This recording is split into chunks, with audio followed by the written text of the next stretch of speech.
L'Algérie est une économie à l'agonie, à tel point que la question n'est pas si elle va craquer, mais quand. Il faut d'abord revenir sur ce qu'est le cœur du système productif, les hydrocarbures. Les hydrocarbures, ce sont en effet directement près du quart du PIB algérien, les 2/3 des rentrées fiscales et 95% des exportations en valeur. Autant dire qu'en Algérie, quand le pétrole va, tout va. Il suffit de comparer deux courbes pour prendre la pleine mesure de la dépendance et de la fragilité d'un système construit sur la seule performance du secteur des gaz et du pétrole. La première, c'est celle du cours du Brent, pris comme proxy de l'ensemble des prix internationaux des hydrocarbures. La seconde, c'est celle du solde courant, des prix trop bas du pétrole, et c'est l'assurance de tomber dans le rouge. Or, les cours du pétrole ont commencé à dévisser en 2014, année où ils sont passés de près de 110 $ en janvier à 60 en décembre. 2014, année où le solde courant algérien entame sa descente aux enfers. Compte tenu des anticipations des prix du brut, aucun retour à l'équilibre n'est envisageable à court terme.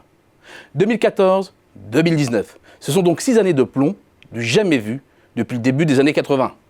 La conséquence très directe, c'est une baisse constante des réserves de change, passées d'un peu plus de 194 milliards $ en 2013 à 82 environ en 2018. Une division par plus de 2. Bilan, ces réserves de change, qui représentaient près de 3 années d'importation en 2013, n'en couvrent pas beaucoup plus d'une aujourd'hui. À cette vitesse-là, les caisses seront rapidement vides. Or, les réserves de change sont vitales pour les pays dont la monnaie n'est pas convertible et dont l'accès au marché international des capitaux est limité ou inexistant. C'est donc un véritable mur qui se dresse, car en face, l'industrie algérienne est moribonde, notamment les entreprises publiques qui génèrent encore pourtant près de la moitié de la valeur ajoutée industrielle. En 2017, le niveau de la production manufacturière publique représentait à peine plus de la moitié de celle de 1989. Quant au taux d'utilisation des capacités de production, il montre une sous-utilisation structurelle des installations. Or, cette désindustrialisation publique n'a été que très partiellement contrebalancée par le privé. Principalement présent dans les activités peu ouvertes à la concurrence internationale, le tissu productif privé est composé à 90% de micro-entreprises à caractère familial qui opèrent bien souvent dans le secteur informel. Inutile donc d'espérer un rééquilibrage des comptes extérieurs en gagnant des parts de marché sur la concurrence étrangère.